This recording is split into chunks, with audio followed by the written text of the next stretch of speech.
ఏ కోసం కూడా అడగలేదు. నీవు ఇమ్మన్నావు, నన్ను నీవు పరీక్షించడానికి ఇమ్మన్నావా లేకపోతే దేనికి ఇమ్మన్నావని ఎటువంటి మాటగా అనలేదు. కానీ ఆయన ఏం చేస్తున్నాడు, సరాసరి రాత్రి లేచి తన యొక్క కుమారుని తీసుకుని బలి ఇవ్వడానికి వెళ్ళిపోయిన వాడికి ఆఖరి నిమిషం వరకు కూడా ఎటువంటి వెనుకబాటు లేదు, ఆఖరి నిమిషం కూడా ఎటువంటి సందేహం లేదు.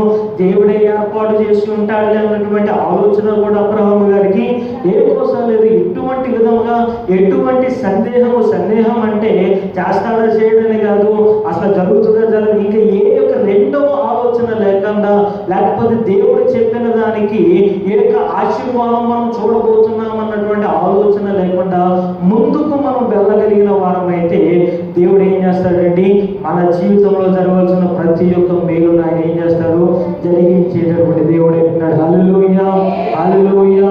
మరి ఎటువంటి విశ్వాసం అనుకుంటూ ఉన్నదా? ఒక వ్యాధి వచ్చిందని మనము వెనుకబడుచున్నామంటే మనలో ఏమీ లేదండి. దేవుడు స్వస్థపరుస్తాడన్నటువంటి విశ్వాసము మనలో లేదు.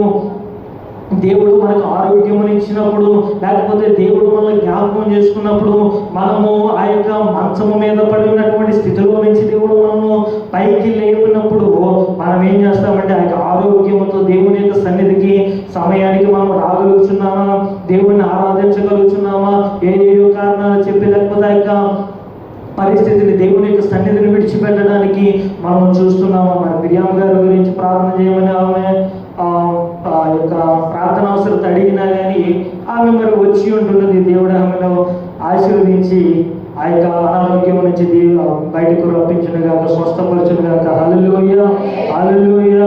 మరి ఆ యొక్క బలహీనత ఉన్నప్పుడు అంటే ఆమెను కాదు, అలాగే ప్రార్థన చేయించుకున్న వాళ్ళు అనేక మంది ఉంటున్నారు.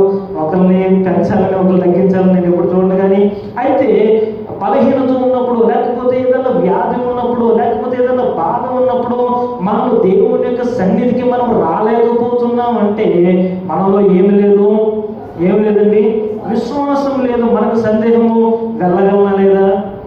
ఏ సందేహం అండి? ఒక జ్వరం వచ్చిందనుకో, ఒక బలహీనత వచ్చిందనుకోండి, చర్చి వరకు నేనేమో తాతనగరంలో ఉన్నాను, చర్చ్ ఏమో చాలా దూరం ఉంది, అక్కడ వరకు నడవగలనా లేదన్నటువంటి మొదటి సందేహము. ఆ తర్వాత పొద్దున్న లేవగలనా లేదన్నటువంటి ఒక సందేహం. ఇలాంటి సందేహాలతో మనకి జీవితాన్ని ఇంకా ఇంకా ఇంకా ఇంకా ఏం చేస్తున్నాము, బలహీనతలోకి నెట్టేస్తున్నామే. కానీ బలము తెచ్చుకుని మనం ఏం చేయడం లేదండి, విశ్వాసము చేత సందేహింపక అవిశ్వాసము చేత ఆయన ఏం చేస్తున్నాడు అంటే సందేహింపక తన ఎడల దేవుడు ఏదైతే వాగ్దానం చేసి ఉన్నాడో